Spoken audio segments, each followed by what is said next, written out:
চট্টগ্রামের কালুরঘাটে কর্ণফুলী নদীর উপর রেলসহ সড়ক সেতু নির্মাণ প্রকল্পের ভিত্তিপ্রস্তর উন্মোচন করেছেন অন্তর্বর্তীকালীন সরকারের প্রধান উপদেষ্টা ডক্টর মোহাম্মদ ইউনূস। তবে ব্যতিক্রমী সিদ্ধান্ত হিসেবে উন্মোচিত ফলকে কোথাও তার নাম উল্লেখ করা হয়নি। ব্যক্তিগত স্বীকৃতির চেয়ে জনগণের কল্যাণকে প্রাধান্য দেওয়ার এই সিদ্ধান্ত এখন প্রশংসার জোয়ারে ভাসছে সামাজিক ও নাগরিক মহলে।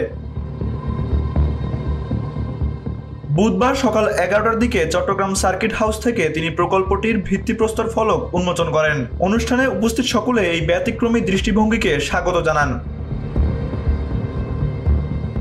রেলওয়ে পূর্বাঞ্চলের মহাব্যবস্থাপক মোহাম্মদ সুবক্ত তুগিন জানান, ফলকে কারো নাম না লেখার নির্দেশনা আমরা প্রধান উপদেষ্টার কার্যালয় থেকে পেয়েছিলাম। সেই অনুযায়ী ফলকটি তৈরি করা হয়েছে। এটি দেশের প্রকল্প বাস্তবায়নে এক নজিরবিহীন ও প্রশংসনীয় পদক্ষেপ। প্রধান উপদেষ্টা তার বক্তব্যে বলেন, কালুরঘাট ব্রিজে আমার অনেক স্মৃতি জড়িয়ে। সেই স্মৃতি কেবল যোগাযোগের পথ নয়, ইতিহাসের সেতুবন্ধনও বটে। বোয়ালখালীর বাসিন্দারা দীর্ঘদিন ধরে এর অপেক্ষায় ছিলেন। এই সেতু নির্মিত হলে দক্ষিণ চট্টগ্রামে মানুষের বহু কষ্টের অবসান ঘটবে। বর্তমানে বিদ্যমান কালুরঘাট সেতুটি 1931 সালে নির্মিত হয়েছিল। এর মেয়াদ শেষ হয়েছে 2011 সালেই।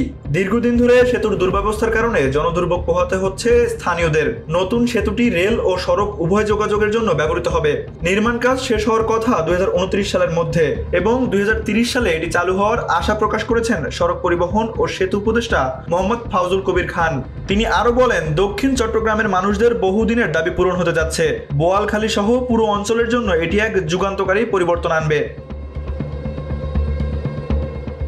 সংশ্লিষ্টদের মতে এই ধরনের পদক্ষেপ দেশের প্রকল্প বাস্তবায়নের সংস্কৃতিতে একটি ইতিবাচক বার্তা বহন করছে। পূর্বে সন্দ্বীপে ফেরি সার্ভিস উদ্বোধনের সময়ও এমন একটি উদ্যোগ দেখা গিয়েছিল, যেখানে ফলকে কোনো ব্যক্তির নাম উল্লেখ করা হয়নি।